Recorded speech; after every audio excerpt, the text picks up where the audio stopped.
Welcome to Andy and Ari On3. Happy Friday. A very, very happy day here at On3 because we are welcoming the newest team site to the On3 family. Now, it is not a new team site. This place has been around for a while, and they are really, really good at what they do. So congratulations and welcome to Inside Carolina, the best place for North Carolina coverage in the world. They're now at On3. I am fired up. I really love Chapel Hill. I love the food. I love the color scheme. I love the uniforms. But I love Inside Carolina the most. And it's a pretty big, situation for us when we get to, have colleagues that are on top of their things and, know their stuff and have great websites. So I'm really, really excited for On3. I'm excited for us, and I'm excited for Inside Carolina to be here. Well, and it's awesome because when you have the site that dominates the beat like this, Inside Carolina breaks all of the news out of North Carolina. And so you're going to know before anybody else what's going on. And this is a very interesting time, obviously, because you got Bill Belichick starting year one at North Carolina. You have a new athletic director coming in. You have potential conference movement. Obviously, they're in the ACC, but we don't know for how long. So there's a lot to talk about with them, and a lot's going to happen here in the next couple of years with North Carolina. And Inside Carolina, of course, is the best place to go to find out everything about North Carolina. So if you're already a subscriber to On3, if you're not a North Carolina fan, you get to read all their stories, and you're going to be very enlightened. So, but this is similar to our guys at VolQuest that cover Tennessee. If it happened at Tennessee, they're going to tell you exactly how it happened and all the behind-the-scenes dirt on it. Ditto for Warchan at Florida State. We have these great team sites that can go deeper than anybody else. And so I am so excited to bring on Inside Carolina and so excited to welcome Greg Barnes from Inside Carolina, our very special guest. Say hi, Greg. Hey, guys. Thanks for having me on.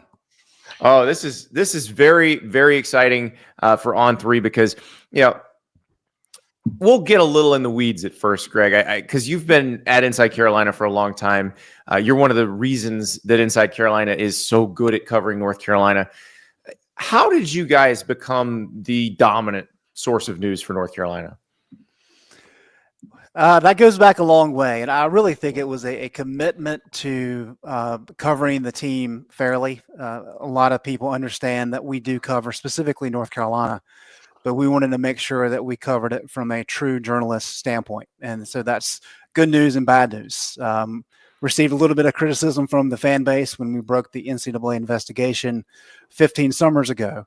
And that kind of explains what we try to do. And by doing that, we've been able to cultivate a lot of sources, and there's a lot of trust in and around Chapel Hill with how we handle things. And I think the people in Chapel Hill appreciate that, and the fan base does as well. And we've just been able to maximize that. Have you been eating a lot at Sup Dogs recently? Because I went there when I went there, and I thought it was incredible. What do you? It is. It's fantastic, and they're very creative on game days with how they mix up their options. There's a lot of really cool places in Chapel Hill on Franklin Street. So that's for the On3 base. If you haven't spent any time on Franklin Street, I encourage you to do so. Andy, you should be proud of me. I had a food reference. It's not an SEC. I am proud of you. So I'm around. I am proud. Yeah, it was. And the thing is, Franklin Street. So I'll take the folks back. I remember when I was in high school, we were touring colleges that I might want to go to, and North Carolina was actually the one I really wanted to go to because I had the best journalism school in the South, and I think it was 68% female at the time. The entire university enrollment. You still wouldn't have met anyone. Yeah, it's true. But had some Pepper's Pizza back in the day, and I know it's long gone, but that was incredible. We were up that way. I took my son to Duke football camp, and we had some good barbecue in Cary, North Carolina, too. The Triangle is just popping all over. It really is, especially the southwest side of Raleigh is kind of exploded where Cary is. But Durham is fantastic in terms of if you're a foodie. They've got a lot of good options, and Chapel Hill, too. So that entire Triangle region has really exploded, and it's one of those things that if you are a foodie, whether you want Mediterranean, whether you want Indian, whether you want traditional North Carolina barbecue, Western or Eastern style, you've got your selection. Andy, I was leaving Mac Brown's office, and I was in the car 5 minutes after interviewing him when I got the notification on my cell phone that the first COVID case reached America. And I was like, "Oh, okay." And then the world ended. But there's a whole new world, Greg, in Chapel Hill, and the thing that we have talked a lot about on the show is that Bill Belichick obviously is a really fascinating, exciting, notable figure, but he hasn't had the Deion Sanders impact nationally in terms of interest across the board. And maybe that's because he doesn't say crazy things and exciting things like Deion does every 5 minutes. But what is your take on how North Carolina is received by the rest of the country? And do you feel that's going to be changing here in a month? I think it's already here. One of the fascinating things is that when Belichick was hired, a lot of people around Chapel Hill, I don't know that they were surprised at the immense media attention, but they figured it would kind of wane a little bit. It has not. It's kind of grown, if anything. And at the ACC Media Days last week, it was a zoo, and I've covered 20 plus of those, and I've never seen anything like that with Belichick. I mean, there were people there covering the event, taking selfies with Belichick in the background and posting them to social media. One longtime ACC photographer said, am I covering a royal wedding here? It was that type of setup. And it's only continued to grow. And I think that's really what's going to be happening over the next month until that TCU game is Belichick is used to this. I mean, this is old hat to him. It's very new to North Carolina, at least the football program. And so how the community and how UNC football handles all the spotlight over the next month will be fascinating to watch. And as you guys know, I think there's a lot of hope that this is going to be a good thing and that this is going to work out well. But whether it does or not, that spotlight is going to be very bright. I mean, if this crashes and burns, there's going to be even more media attention on why that happened. It's amazing to me, Greg, because we were talking Belichick in football after he got hired. We talked about their commitment to how much payroll the football team was going to get. We were struggling to get traction in terms of our audience wanting to hear about Bill Belichick, really until Jordon Hudson said, we're not talking about that. Like once she said that, it just supercharged everything. And it's interesting to me because, I mean, I don't think other than the occasional Instagram story from her, I don't think we've seen anything in like 2.5 months. And but it feels like that lit the fuse, and now it just keeps going. I'm not talking about this. Ever since that CBS story, I think it's important for people to understand that when Belichick was hired, he was given full autonomy of the football program. Pretty much however he saw fit to run it from all aspects, he could do. And so he would check in with the AD, but it's his baby more so than it ever has been for North Carolina and for most programs. And I think it was not until that CBS interview that there was a little surge of interest among the powers that be to say, okay, like we don't care that much, but let's get this under control. And that was handled. And I think that's one of the reasons that you have not heard as much out of her the last couple of months. And as you know, Belichick is very private and he prefers to stay that way. And so I suspect moving forward, we won't see a lot of her other than maybe on the sidelines during games. Yeah, I wonder if there's any ring cameras on the stadium. I don't know. But yeah, the thing that was interesting about that though, and like, if you listen to the show, I'm not a TMZ person. I don't really care about anyone's dating life or who they're in love with or whatever. I hope everybody finds their person.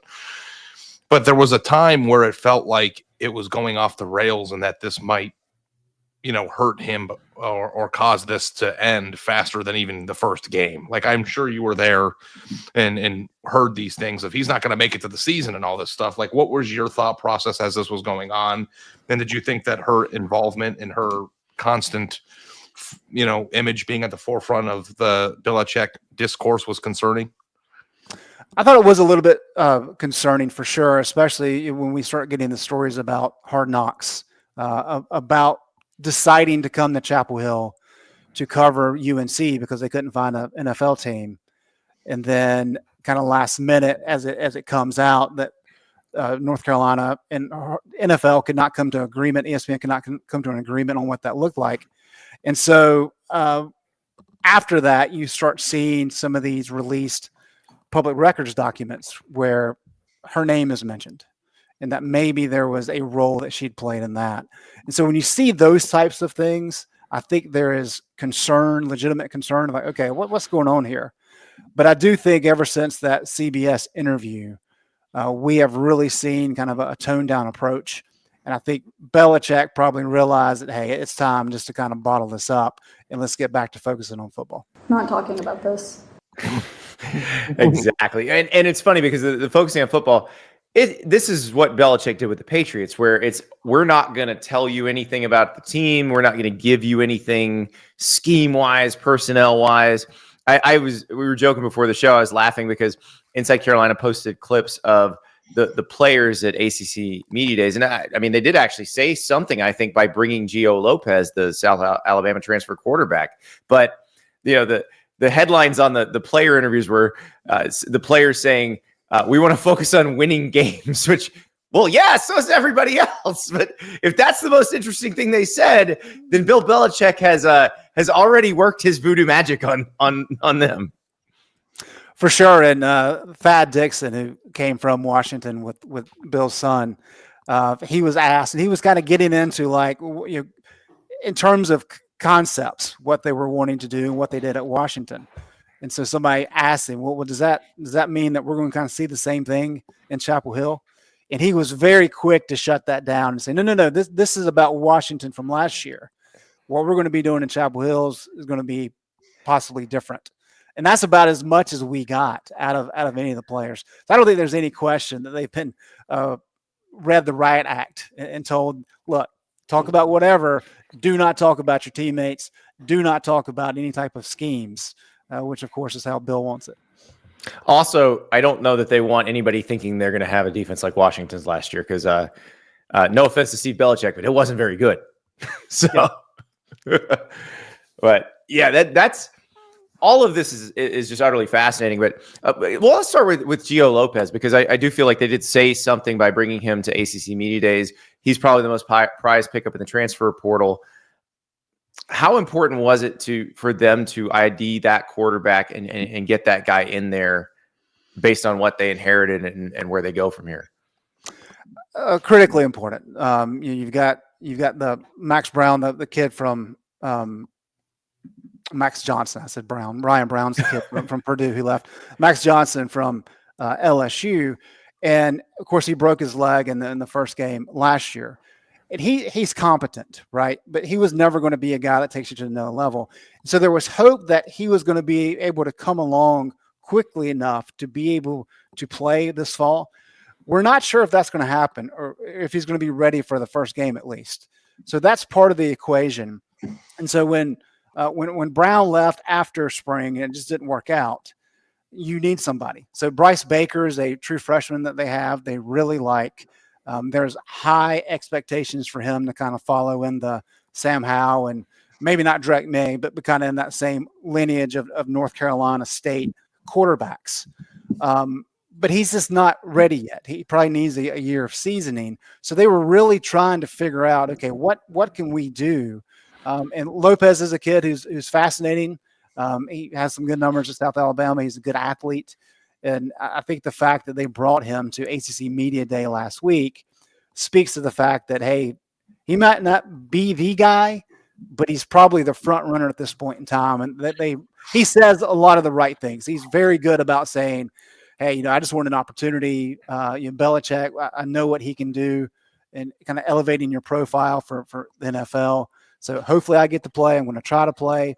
So he's saying all the right things, and it's kind of looking like he will be the guy. And as we know with Belichick and as we know with football in general, you got to have a quarterback that's at least solid to have any type of chance of having a good year.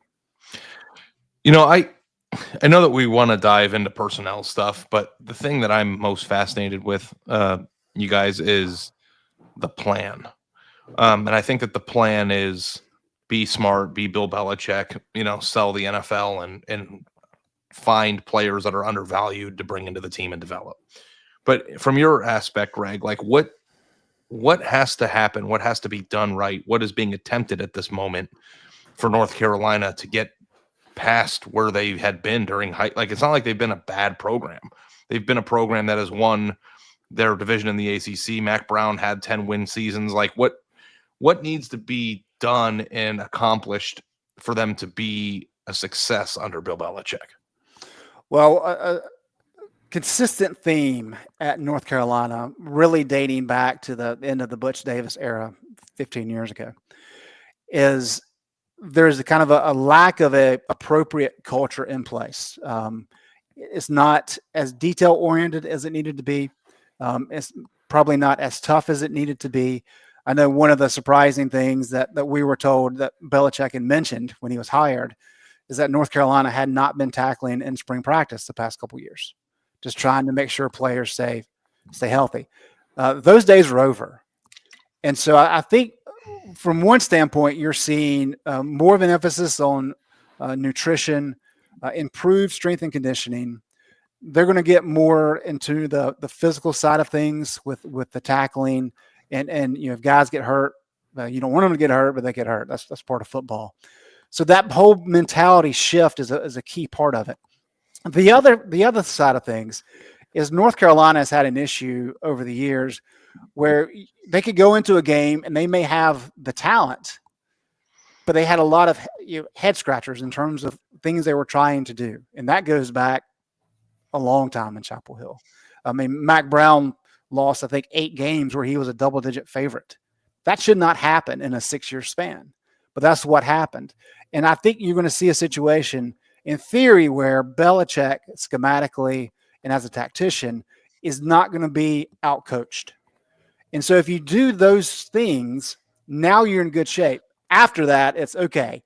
What about the talent? Because you can do all those things very well, but if you don't have the talent in place, it's going to be a problem. And that's where things get interesting when you get into rev share, because Michael Lombardi has come in and said, hey, we understand this. We do this at the pro level. We can really evaluate and assign value to all these different players. How does that work? And we're going to see very quickly if that works and how this is going to shift over the next year or two. Yeah, it's very interesting, this new era, and obviously Michael Lombardi has been an NFL GM, so he's done it at that level. It's a little different in college because of the recruiting aspect of it. But Ari and I talked on the show a couple of weeks ago when North Carolina flipped Jacob Weatherspoon, who's a class of 2026 recruit, away from Ohio State. In the old days, there's no way that guy's going to Ohio State. He's not going anywhere else. He's from Ohio. He may not be the highest priority recruit in Ohio State's class, but because he's an Ohio kid offered by Ohio State, he would be going to Ohio State. In this case, North Carolina can come in and offer a couple of things. Like before, somebody else could offer earlier playing time, which is good. But Ohio State has this history of you can sit for a couple of years, start for 1 year, and still be a first rounder. But now UNC can come in and say, you can play right away. Also, we'll give you more money because they have to prioritize the guys that are higher on the food chain in your recruiting class and the returning guys. So it does seem like this is the time a school like North Carolina could make some hay. For sure. And the fact that North Carolina is already committed $13 million to rev share for football. That was written into Bill Belichick's contract. And then they've done a good job kind of generating interest on the commercial NIL side to be able to supply additional funds. All those things help. I think what helps more than anything right now, and you guys have followed recruiting for a long time, so this is nothing new. But Bill Belichick is the shiny new object in college football. Yeah. He has not coached a game yet in college. And so at this moment, he has all the momentum, all the positive vibes, everything he tells high school recruits and even kids out of the portal is about his NFL days and those 8 Super Bowl rings. That's a key component to this. Once the games start and North Carolina suffers some losses, we're going to learn very quickly, okay, is this a facade? Like, is this legitimate or not? And that's kind of the key thing for Belichick. And yes, they've had a little bit of success on the recruiting trail. I think if they show that they can win some games and that they look like an improved product, regardless of the talent level, that's where people are really going to be able to say, okay, like this may happen. This may work out pretty well in Chapel Hill, and you're going to see even more interest. If it goes the other way, then I think some of those early hits may become misses down the road. Yeah, that's the most difficult thing about this whole situation. Like, North Carolina was not Colorado. Like, going 7-5 isn't good. Like, when Deion Sanders went, what did he go in his first year, Andy? He went 4-8. North Carolina was in the ACC championship game 3 years ago. Yeah, which is this is a very different situation. I just don't think you get celebrated in Chapel Hill for going 6-6. So, like, the going out of the gate, like the baseline level of wins or success is much higher here than, like, this isn't just like saving a program that was left for dead. This is getting a program that is on a beautiful campus, has gorgeous uniforms, one of the best academic institutions in the country, has the best hot dog place in the world. Like, it has all sorts of things to sell that, like, North Carolina would have made sleeping giant lists 7 years ago. It's not like this is like a new thought. 30 years ago, Ari. I mean, like, but I've always bought in. Like, when Mac Brown, before the COVID thing, I talked to Mac Brown in his office for an hour about their recruiting philosophy and keeping North Carolina kids home because it's a very underrated state for high school talent, and they were getting 5-star kids to commit. I was like, holy shit, this guy's going to do it. Like, I bought in completely, and I don't know if I got macked or whatever, or if things changed with NIL and it was harder to see that through. But, like, the baseline here is really high to me. Like, I don't think that 7-5 is good. It's a valid point. And look, the sleeping giant, as Andy referenced, I mean, that goes back to Bobby Bowden 35 years ago. I mean, like a long time ago, a lifetime ago. And Butch Davis got North Carolina very close. You know, Tommy Thigpen was on that Auburn staff, and Tommy Thigpen told me after the fact that he thought that North Carolina team in 2010 was probably more talented than that Auburn team. Of course, Auburn had Cam. Greg, I am a firm believer if Marvin Austin never tweets from that nightclub in South Beach, the 2010 North Carolina is a national title contender. I agree. And a lot of that is about the evaluation that Butch Davis did, but also the fact that he was able to put all the pieces in place in terms of the apparatus, the infrastructure. And that's just been lacking. And so I think it's getting there now with Belichick. He knows exactly what he wants to do. He's got to apply it to college kids. So I agree with you that 7-5 is not what North Carolina wants. And when you look at this schedule, it really is not what North Carolina wants. I do think because everybody realizes this is a massive disruptive change in North Carolina and Chapel Hill, that there's going to be a little bit of leeway. I do think when you get a year out and you get to 26 and you get to 27, now you've got to be winning a lot and you've got to be pushing for that college football playoff. Because if not, then people are saying, well, why do we spend all this extra money for? You know, why do we double the head coaching salary? Why do we increase football expenses by 25%? But I do think there's a little bit more leeway this fall just because of the circus and the media attention that's come along with us. What's it been like covering this? From your, I mean, like, I know that we know Bill Belichick, the person on camera, but I'm certain that you've been around him far more than we have in terms of how different is the program to deal with? Because you've dealt with this program through a bunch of administrations so far. A lot. It's changed dramatically. So when he came in, he changed out a lot of the personnel in place, and not just coaching staff, obviously, but strength and conditioning, nutrition, administration. All those things with the football program have changed. So yes, I mean, there are people that I've talked to for 20 years who are no longer there. And so anytime you have a new coaching staff come in, there's changes. You've got to get to meet new people and these types of things. The challenge with Belichick is because he is so closed off just in general. That's just who he is. The entire program's kind of been that way. So it has not been as easy to establish relationships and those types of things. So while we normally would have more access than what we've had to generate different methods of learning about what's going on. And that's been a challenge. I'll be upfront about that. There's no doubt about it. And I've talked to some of the NFL guys about what they did, and a lot of people just kind of shrug and shake their head. So that part of it has been interesting. But I will say that ACC Media Days, Bill was willing to sit with the local media, which he didn't have to do. He actually thanked the media after his talking points at ACC Media Day. He waved to the crowd, the media crowd, when he left. Nick Saban clearly gave him a Media Days checklist. So I wrote a column saying, "Hey, is this the time where Bill is finally going to turn the corner?" And of course, the answer is no. But he's playing the game, and so we'll have to see. But it has been a challenge thus far. We know at this point in time we are not going to get the media access during training camp that we're accustomed to getting. However, we are getting weekly access, which is a little bit more than what I was thinking. So it's a process.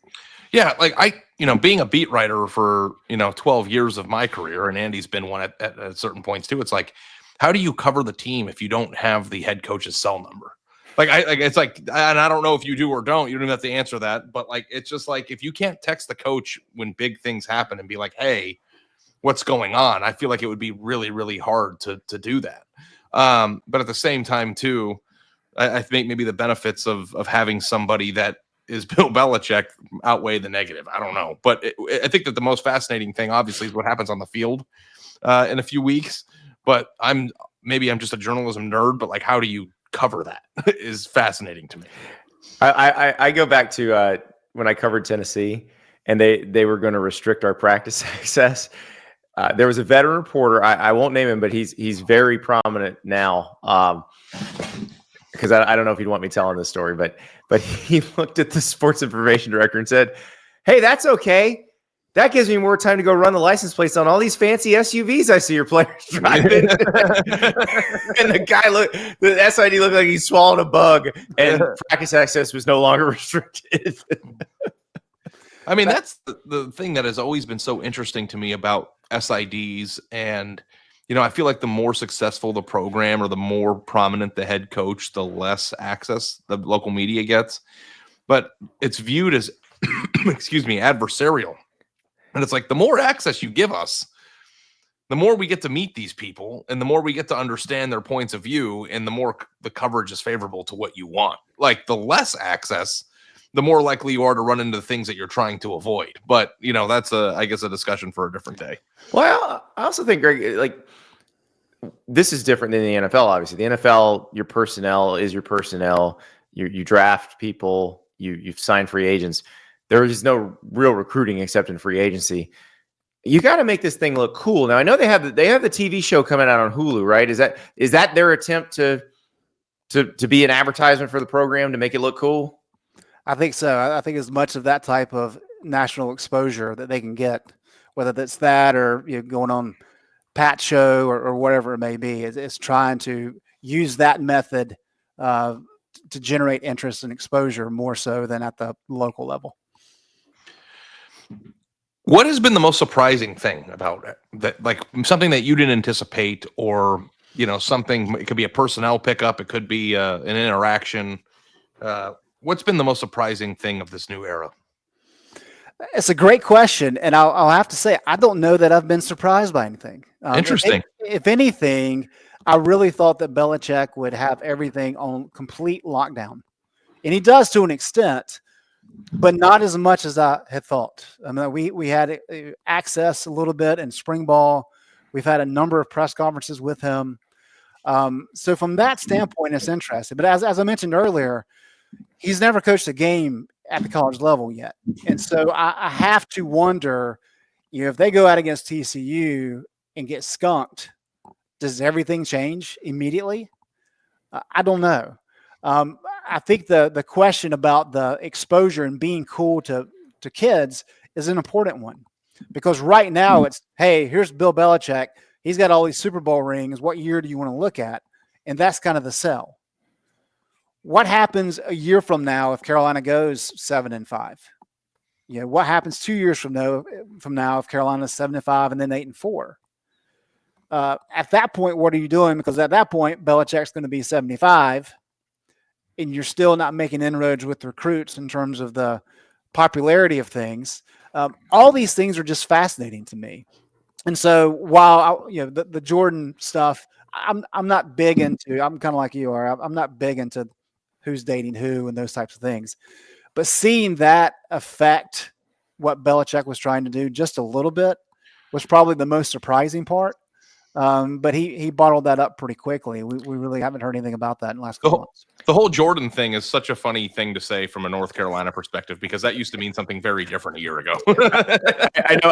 I was sending lower thirds, which in the business, that's the little thing you see on the bottom of the screen that explains what we're talking about. And one of my lower thirds that I didn't send to our producer was going to be Jordon, Jordon versus Jordan, Jordan. So, but I actually do have a question, because you mentioned the rev share commitment to North Carolina football, the $13 million budget. At most large southern state universities, no one blinks at that.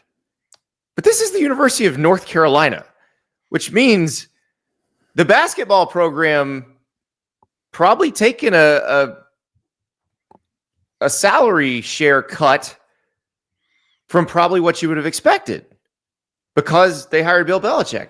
How have the dynamics of that worked? Yeah, that's a great question. That's something that we've talked about a lot over the last couple of years. But I think there's a dichotomy in Chapel Hill, and it's finally coming to a point where everybody's getting on board. But where North Carolina, basketball is king, and it always has been. But yet, in the current model, dating back to 20 years now, football has slowly, gradually, and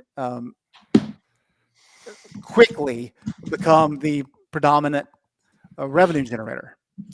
And I think there's really a understanding. If you look at the ACC settlement that we just got documents for a couple of weeks ago, the unequal revenue distribution part of that settlement is that it's going to be based on viewership. But 75% of that viewership is based on football. Only 25 is basketball. And so because there is some stark reality in place with, hey, football money-wise is much higher on the ring than basketball is, we've got to start allocating money appropriately. And part of that is with rev share, with that $13 million going to football. And not all of the rest of the 20 and a half is going to basketball, but the large majority of it is. So about 2 to 1 is what football is going to be getting over basketball. And it's just a matter of where's the money coming in. And as you guys know, for the ACC, if you get to the national championship game, you do not have to win it. But if you get to the championship game, your school gets a $20 million check. You can win 6 national championships in basketball in a row, and the amount of payout that you're going to get from the NCAA does not match that. So what you're mentioning is this is in the terms of the ACC settlement in the lawsuits with Clemson and Florida State. And you did a great job breaking these down a couple of weeks ago when you got the full documentation, because we knew what the payout schedule was if they wanted to leave the league.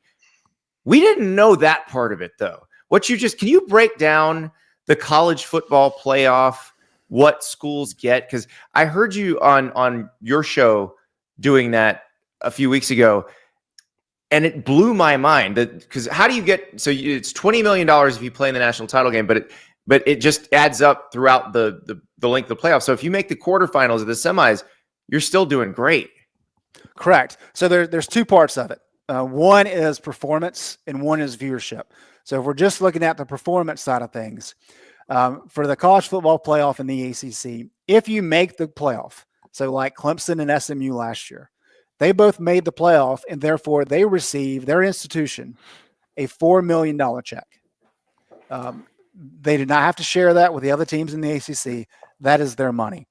If you make it to the quarters, you get another $4 million. If you make it to the semis, you get 6, right? So now we're up to $14 million, and then if you get the title game, it's another 6. So there's a lot of reason to invest in your basketball or football program, So Bill Belichick is getting a $10 million salary. Mac Brown's was $5 million. So people say, well, how are you paying this guy $5 million more? Well, if he somehow gets to the quarterfinals in a couple years, well, that's going to start paying off a little bit, right? And then the other side of it, as I mentioned, with viewership, so they take all the viewership numbers over the past 5 years, and it's a rolling average. 40% of that money is split evenly across the entire ACC. 60% of it is based on viewership, and 75% of that money or viewership allotment goes to football, 25% goes to basketball. So if you look at both sides, if you're getting to the college football playoff, you're probably going to be drawing a lot more eyes. So the money you're talking about potentially bringing in for your football program and for your institution as a whole is dramatically increased from what it was just 5 years ago in the ACC. And they're going to do some good numbers with the Belichick thing anyway. But so the Labor Day game, the TCU game, that was already set up before Belichick got hired, right? So that's going to be a massive number because they're the only teams playing that night. They're going to Dublin next year. That was set up after Belichick got hired, but that's going to be a huge number. So yeah, it is North Carolina seems to be pretty well positioned to be making more money than most of the ACC teams. Andy, but go ahead, Ari. I have to hit him with this because we've had this debate on the show in the past in terms of basketball, football, right? And we know North Carolina basketball is king, and North Carolina basketball might be one of the top 5 most iconic programs in all of college sports, right? But if North Carolina, and I understand this financial aspect of it, there's more money to be made in football. You have to invest to try, to generate more money. But if North Carolina football was ever truly badass, national championship contender, really, really, really good for a 3 or 4 year period, how do you think the temperament of your fans, the Inside Carolina subscribers, the true Tar Heel fans would change? Could they, does football hold no chance, or do you think that everyone's a football school when you're we talked about this with Indiana last year? It's they're a basketball school, but their football team was awesome, and their entire campus was enthralled by it. Could there ever be more of a change of guard if North Carolina was good to get people to view the football program as an equal to the basketball program? As an equal, that may be a stretch. I do think North Carolina, when they've had good years in the past, the attention and fan focus has dramatically increased. And so I think it would take a number of years of a lot of success to kind of reach the point of where men's basketball was. Let's be honest, for a long time, for most of my lifetime, North Carolina fans looked at football as a bridge to basketball season. I don't think it's that case anymore, but certainly men's basketball still draws all the eyeballs. And that's one of the things that we've really had to work to explain to the fan base in recent years of look at the money difference.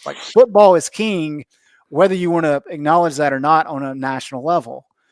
So I think there's potential for football to level the playing field with a lot of success.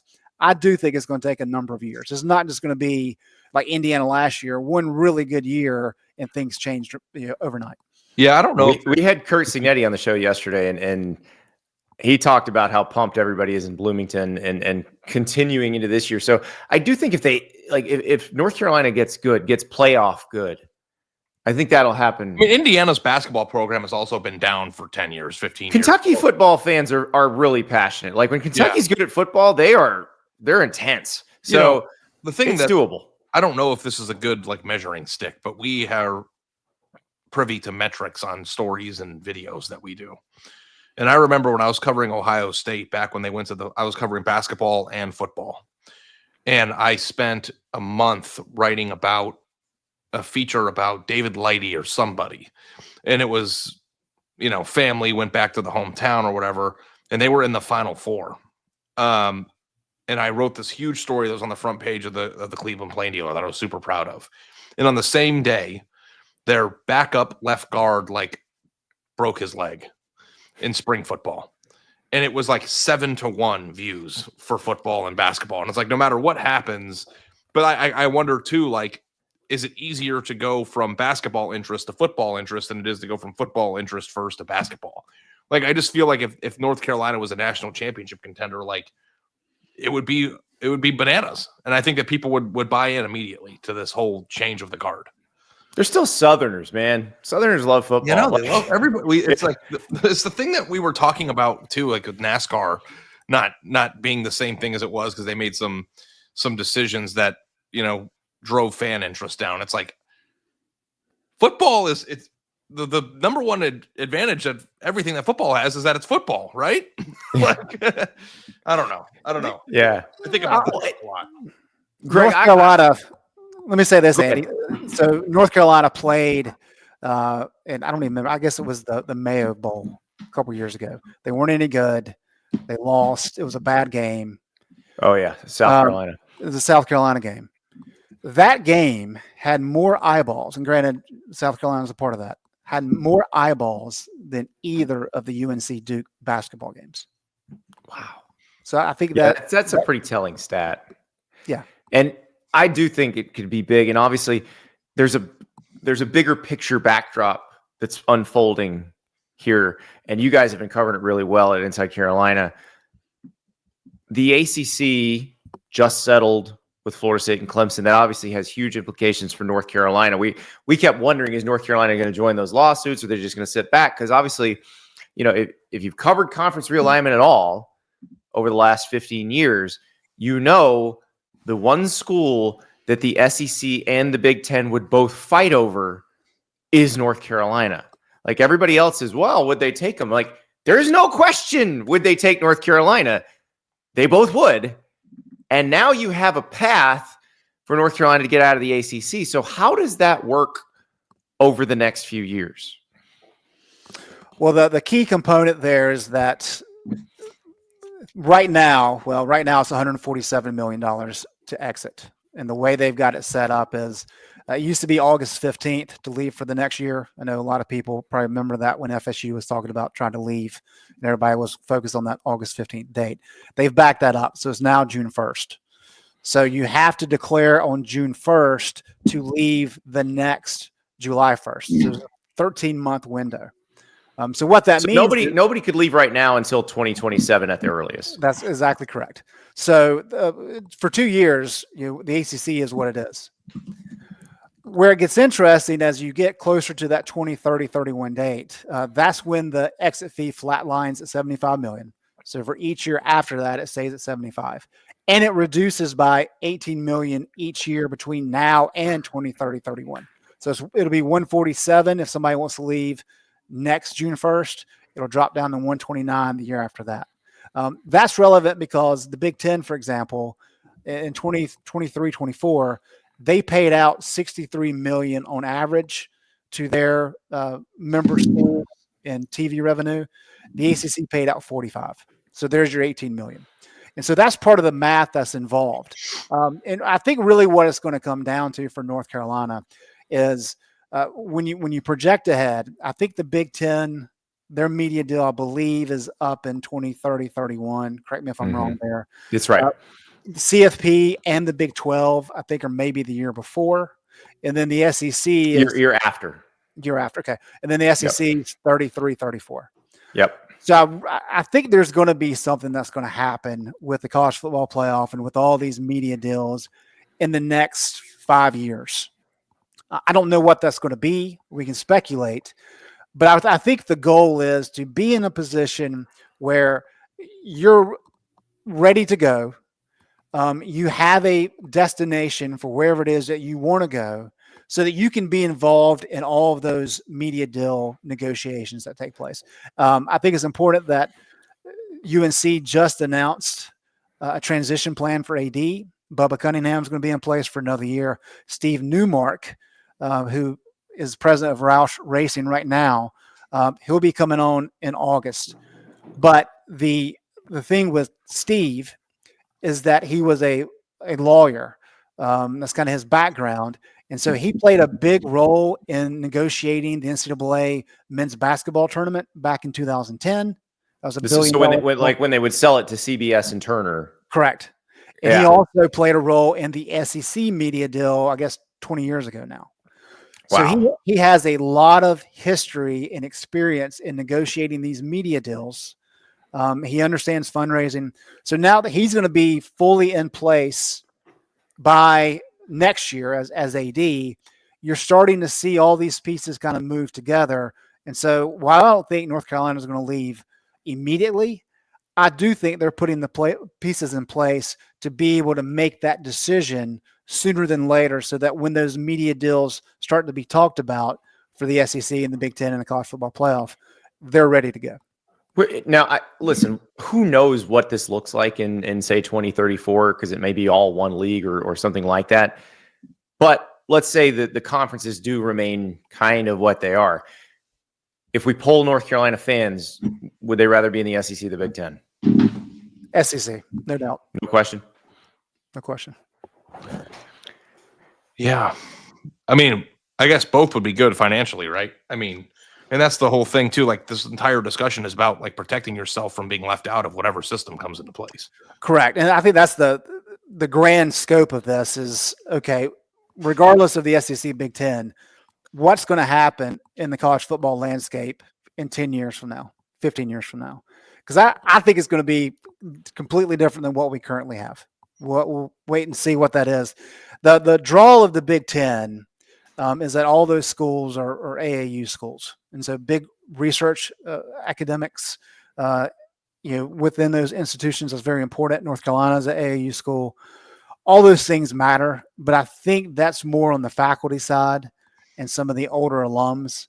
I think in terms of just culturally, the SEC is better. Now, Chapel Hill is much different than Tuscaloosa. I mean, let's be honest.